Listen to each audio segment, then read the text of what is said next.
बिस्मिल्लाहिर्रहमानिर्रहीम। अल्लाह के नाम शुरू जो बहुत मेहरबान नहायत रहम वाला है। आज हम अपने ऑनलाइन लेक्चर के लेक्चर नंबर 1 को कंटिन्यू करते हैं, जो कि पावर सिस्टम प्रोटेक्शन के कोर्स के ऊपर है, ओवर करंट प्रोटेक्शन रिले के ऊपर। सो कंटिन्यू करते हैं sir. Over current and it's causes के ऊपर बात करते हैं। ओवर करंट के जो कॉजेज़ होते हैं वो हम सब जानते ही हैं, जिस तरह हमने PSA के कोर्स में पढ़े हैं। और चीज़ें हमने डिस्कस की थी वो यही थी कि अगर फॉल्ट अगर होता है, चाहे वो phase to neutral, phase to phase to earth fault यानी फेज़ टू अर्थ अगर हो जाता है, तो उसके नतीजे में हमारा ओवर करंट या किलो एम्पेयर्स मेगा एम्पेयर्स के अंदर ड्रेन होता है, load towards source towards load. तो कंटिन्यू करते हैं। In an electric power system, over current और एक्सेस करंट, जो कि शॉर्ट सर्किट करंट कहलाता है, current is a situation where larger than intended electric current exists through a conductor, leading to excessive generation of heat and the risk of fire and damage to equipment. Short circuit के नतीजे में अगर उसको sense ना किया गया और supply cut off ना हुई, तो एक्सेसिव किस्म की हीट जनरेट होगी, कॉजेज़ ऑफ फायर होगा और इक्विपमेंट आपका डैमेज जाएगा। और इसको एक डिज़ास्टर भी कहते हैं उसके बाद कि ये अगर हो जाएगा। बहुत सारी जगहों पे कॉजेज़ ऑफ फायर डिज़ास्टर का बायस भी बनता है ये। Possible causes for over current include short circuits, और जो ये कॉजेज़ होते हैं उनका नतीजा यही होता है कि उसमें शॉर्ट सर्किट के नतीजे में ये अगर होता है। एक्सेसिव लोड, अगर आपका लोड बहुत ज़्यादा है और आपकी अप्लाइंसेस की जो डिज़ाइनिंग है आपने करेक्ट नहीं की हुई, तो उसके नतीजे में ये चीज़ अगर होगी। इनकरेक्ट डिज़ाइन, अगर आपने सही तरीके से डिज़ाइन नहीं करी तो ये अगर होगा। और ग्राउंड फॉल्ट, यानी कि अगर आपका कहीं अर्थ या ग्राउंड कहीं in contact with your neutral और योर फेज़ अगर हो जाता है, तो उसके नतीजे में ये ग्राउंड फॉल्ट, अर्थ फॉल्ट कहलाता है। Now moving towards next part, that working principle of over current relay.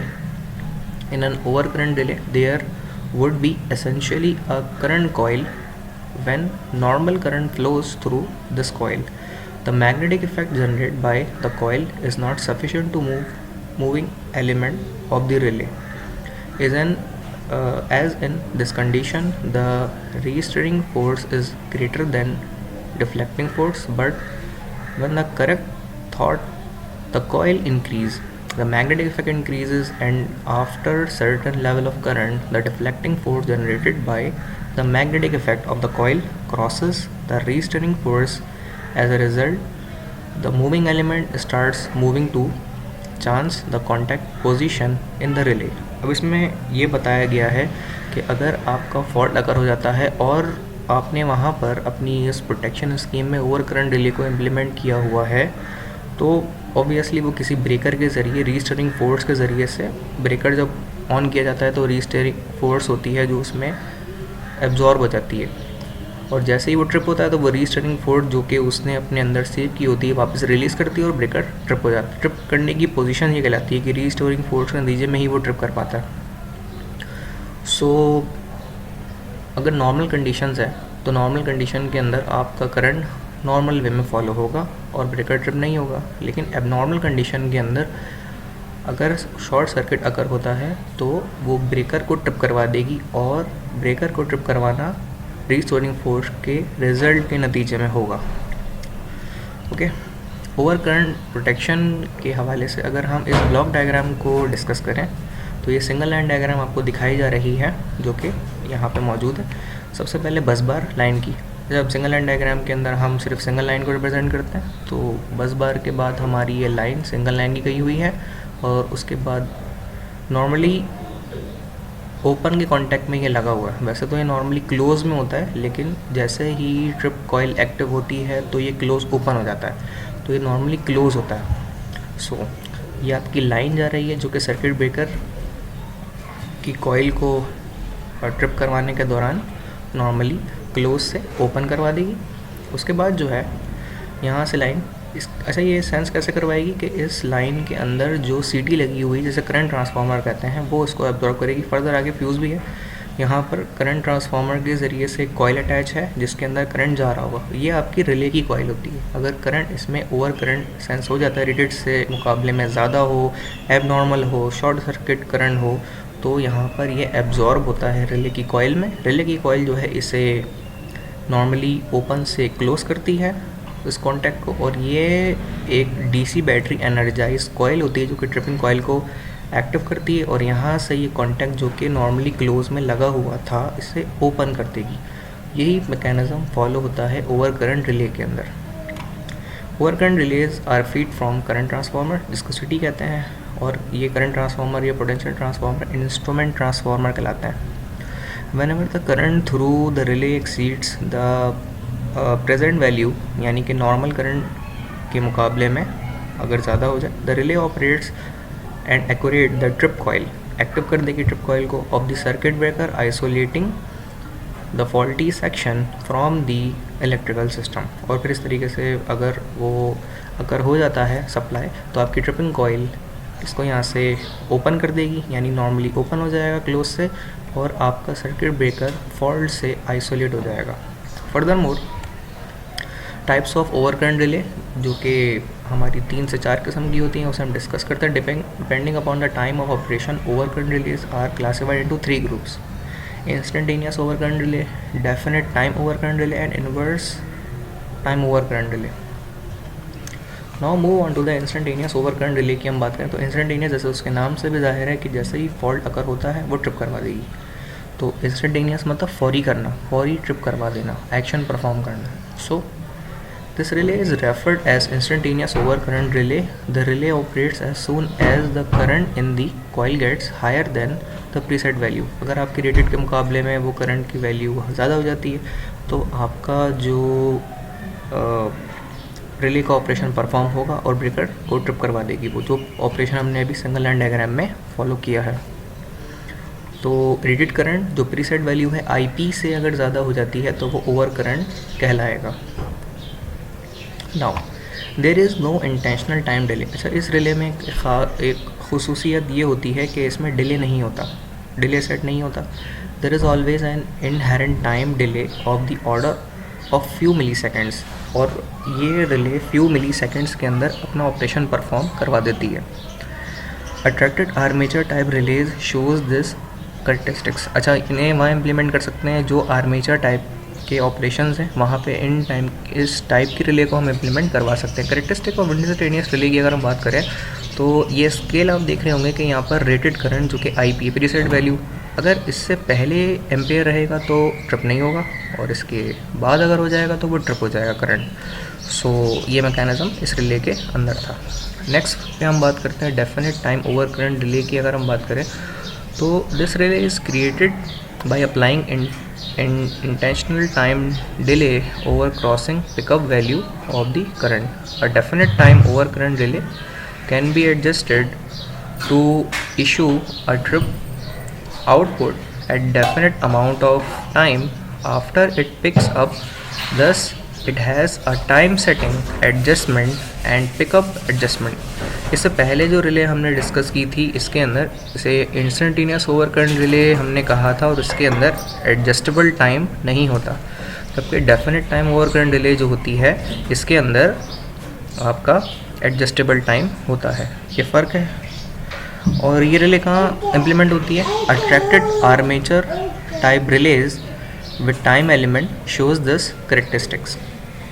तो इसमें टाइम एडजस्ट हम कर सकते हैं। टाइम का जो एक्सेस है वो वाई एक्सेस है, और एक्स एक्सेस जो है वो एम्पेयर का है, तो टाइम इसमें एडजस्ट कर सकते हैं। तो ये definite time over current relay की करेक्टरिस्टिक और खूबियाँ हैं।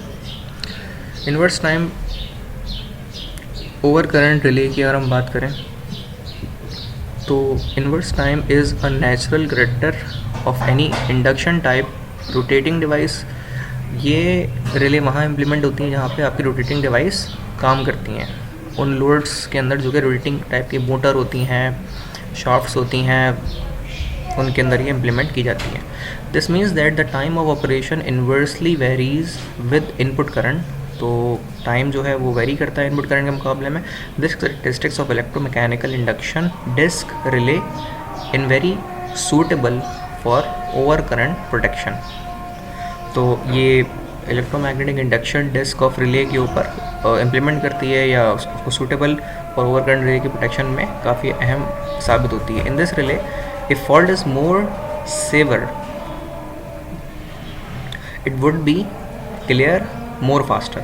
यानी कि जैसे इसके करेक्टरिस्टिक कर्व में भी ये बात बताई जा रही है कि जितना ज़्यादा ओवर करंट डिटेक्ट होगा ये उतने लीस्ट टाइम में उसे सेंस करके अपना ऑपरेशन परफॉर्म कर लेगी, जो कि आपकी इन्वर्स टाइम के अंदर ही काम. इन्वर्स टाइम इसीलिए ऐसे कहते हैं कि लेस टाइम और हाई करंट, तो ये current with inverse of time होता है. Now moving towards classification of inverse time release की तरफ, कि इन्वर्स टाइम रिले को भी 3 हिस्सों में क्लासीफाई किया गया है, जो कि inverse definite minimum time over current relay कहलाती है. सब डिवीजन इसकी है normal standard inverse time relay, very inverse time relay, extremely inverse time relay. So इस करेक्टरिस्टिक कर्व के अंदर हम इसको आसानी से देख सकते हैं कि जो स्टैंडर्ड इन्वर्स टाइम रिले है वो आपके कम वक्त में सेंस करके ओवर करंट को प्रिवेंशन प्रोवाइड करेगी, जो कि ब्लू लाइन से रिप्रेजेंटेड है, जबकि ग्रीन लाइन जो है वो आपकी वेरी इन्वर्स टाइम रिले के तौर पर ऑपरेट करेगी और ये थोड़े टाइम बाद जज करेगी. इससे पहले अगर हम देखें तो डेफिनेट टाइम रिले है, जो कि टाइम t=1 के ऊपर ऑपरेट करेगी. यहाँ पर इम्प्लीमेंट होती है डेफिनेट टाइम रिले, जो कि एडजस्टेबल होती है. इसको हम टाइम डिले एडजस्ट कर सकते हैं. जैसे हमारी ट्रेनर की जो रिले है ओवर करंट की, उसमें भी टाइम डिले हम दे सकते हैं मिली सेकेंड, 0.2 सेकेंड, 0.1 सेकेंड का. Further more very inverse time relay जो आपकी हमने डिस्कस कर लिए. लास्ट है एक्सट्रीमली इन्वर्स टाइम रिले, जो कि टाइम थोड़ा ज़्यादा गुजरने के बाद ओवर करंट को सेंस करती है और एक्सट्रीमली इन्वर्स कंडीशन के अंदर अपना ऑपरेशन परफॉर्म करती है. Moving toward the next slide. अब इसमें करेक्टरिस्टिक्स जो हैं वो 3 हैं, जिनमें हम पहली डिस्कस कर रहे हैं ओवर करंट प्रोटेक्शन स्कीम्स के अंदर. तो 3 नंबर ऑफ ऑपरेशन इसमें होते हैं of over current release for over current and earth fault protection. इसमें 3 लाइन को ये एक साथ ऑपरेट कर सकता है, इसलिए 3 लिखा हुआ है, यानी रेड के लिए, येलो के लिए और ब्लू के लिए. तो तीनों लाइंस के लिए अलग अलग सिटीज़ लगी हुई हैं जो इसको सेंस करती है. अच्छा, सर्किट कंप्लीट करने के लिए ये वाला जो वायर है, ये 3 लाइन डायग्राम में, तो ये वाला वायर जो होता है ये अर्थ का होता है, या इसे ग्राउंड भी कहते हैं, सर्किट कंप्लीट करने के लिए. और प्रोटेक्शन पर्पस के लिए इसे लगाते हैं ताकि अर्थ फॉल्ट की प्रोटेक्शन भी इससे हो सके. सर्किट कंप्लीट नहीं होगा अगर आपने इस वाले वायर को ग्राउंड ना किया. तो 3 लाइन ऑपरेट हो रहे हैं, ओवर करंट डिले है और अर्थ फॉल्ट प्रोटेक्शन भी इसमें मौजूद है, क्योंकि ये वाला पार्ट जो है ये अर्थ फॉल्ट की प्रोटेक्शन में इस्तेमाल होता है. कंटिन्यू करते हैं. For phase to phase fault the relays in only the affected phases operate. For single line to ground faults, only the relay in the faulty phase gets the fault current and operates. अगर fault अगर होता है तो ये rated preset value से exceed करेगा और relay आपकी उसे ऑब्ज़र्व करेगी और फंक्शनैलिटी के तौर पर ब्रेकर को ओपन करवा देगी उसके ऑपरेशन को, और ब्रेकर आपका जो लोड है उसको ऑफ करवा देगा. The desired sensitivity of the earth fault relays cannot be obtained in such much as the high current setting will have to be necessarily adopted for the overcurrent relay to avoid the operation under maximum load condition. अच्छा, ये वाली बात जो की है ये बड़ी interesting है. यहाँ पे इसमें ये बात की गई है कि अगर आप ज़्यादा हैवी लोड के ऊपर जाते हैं तो आपकी सेंसिटिविटी लेस हो जाएगी. मिनिमम लोड के लिए हाई सेंसिटिविटी आपको अचीव हो सकती है. तो ये जो एक ड्रॉबैक है वो इस रिले के अंदर होता है. ओके, नेक्स्ट पे आता है ओवर करंट. ये सेकंड स्कीम है आपकी ओवर करंट प्रोटेक्शन स्कीम के अंदर. तो इसको भी 3 से रिप्रेजेंट किया गया क्योंकि इसमें 3 सिटीज़ लगेंगी. तो 3 numbers of over current release की सिटी के तौर पर ऑपरेट हो रहा है, plus 1 number of earth fault relay for over current and earth fault protection भी साथ साथ इसमें हो रही है, जो कि यहाँ ऑपरेशन अब दिखाया भी है कि इसमें अर्थ फॉल्ट प्रोटेक्शन के साथ इसको रिप्रेजेंट किया गया है. तो अगर फॉल्ट अगर होता है, अर्थ फॉल्ट होता है phase to phase, phase to line, phase to ground, phase to neutral, तो उसके नतीजे में भी ये फॉल्ट ऑब्ज़र्व होगा रिले के ज़रिए और ये प्रिवेंशन के तौर पे ब्रेकर को ऑफ करवा देगी. Under normal operating condition and three phases fault conditions and current in the three phases are equal and symmetrically displaced by 120 degree apart. अच्छा, यहाँ बताया जा रहा है कि नॉर्मल कंडीशंस के अंदर आपका जो थ्री फेज़ की सिमेट्री है 120 degree apart with each other, every phase which other, hence the sum of these three current is zero. इसका मतलब ये है कि अगर बैलेंस सिस्टम है तो उसमें सम ऑफ थ्री फेजेस का जो करंट है वो ज़ीरो के बराबर होगा। No current flow through the earth fault relay, कोई भी करंट फ्लो नहीं होगा, लीकेज करंट नहीं होगा क्योंकि वो बैलेंस सिस्टम हुआ, नॉर्मल कंडीशन में हुआ। Only earth fault causes current to flow through the earth fault relay. और अगर कोई अर्थ फॉल्ट कर होता है तो वो जो करंट है वो फॉल्ट करंट अर्थ हो जाएगा। ओके, यहाँ तक हमारी सेकंड कैरेक्टरिस्टिक के बाद हम थर्ड कैरेक्टरिस्टिक के ऊपर आते हैं, जो कि यहाँ पे 2 लिखा हुआ है। 2 मीन्स कि यहाँ पे 2 सीटी आप लगेंगी ओवर करंट रिले की and 1 fault relay for over current. Fault relay 1 लगेगी, पहले एक ही थी और सीटी हमारी 3 थी, अब सीटी हमारी 2 होंगी। ये जो लाइन है ये एक्स्ट्रा यहाँ पे गलत कनेक्ट है, ये वाली लाइन सीटी की यहाँ पे नहीं आएंगी। जो कि ब्रांड मार्केट में अवेलेबल भी हैं, एलएस का ब्रांड है, शनाइडर का है और टेरासाकी का है और दीगर जो ब्रांड है उनमें भी 2 सीटीज़ पर फेज़ पे लगी हुई होती हैं। एक फेज़ नहीं होता उनमें, 2 फेज़ की जजमेंट के ऊपर ही वो ओवर करंट को डिटेक्ट करता है और रिले को ऑपरेट करवा देता है। एक फेज़ की ज़रूरत नहीं पड़ती क्योंकि अगर फॉल्ट अगर होता भी तो सिस्टम में या रिले के ज़रिए वो वैसे ही जज हो जाता है। हमें इस तरीके से इकोनॉमिकल एस्पेक्ट के लिहाज से भी रिले काफ़ी हद तक रिलायबल होगी, तो लोग प्रेफर भी करते हैं इस ऑपरेशन ऑफ रिले को। तो 2 over current release in red and blue phases will respond two phase faults. At least 1 relay will operate for fault involving 2 phases. अगर 2 में इन्वॉल्व फॉल्ट अगर होता है तो वो जज कर लेगा। For fault involving ground reliance is placed on earth fault relay. This is an economical version of 3 over current and 1 earth fault type of protection as the 1 over current relay is saved. तो एक over current relay यानी एक सीटी यहाँ पे save हो जाती है और एक इकोनॉमिकल कंडीशंस के तौर पे आपको एक सोल्यूशन है जो कि बहुत सारी कंपनियाँ प्रेफर भी करती हैं और यही अवेलेबल सोल्यूशन आपको मार्केट में मिलेगा भी। बात करते हैं applications of over current protection relay के ऊपर, किन किन के ऊपर वो इम्प्लीमेंट होता है। तो over current protection is used in almost all electrical equipment such as high tension line के अंदर ये इम्प्लीमेंट होता है कि अगर ओवर करंट अगर हो जाए तो वहाँ पर इसको जज किया जा सके, ऑपरेट करवाया जा सके।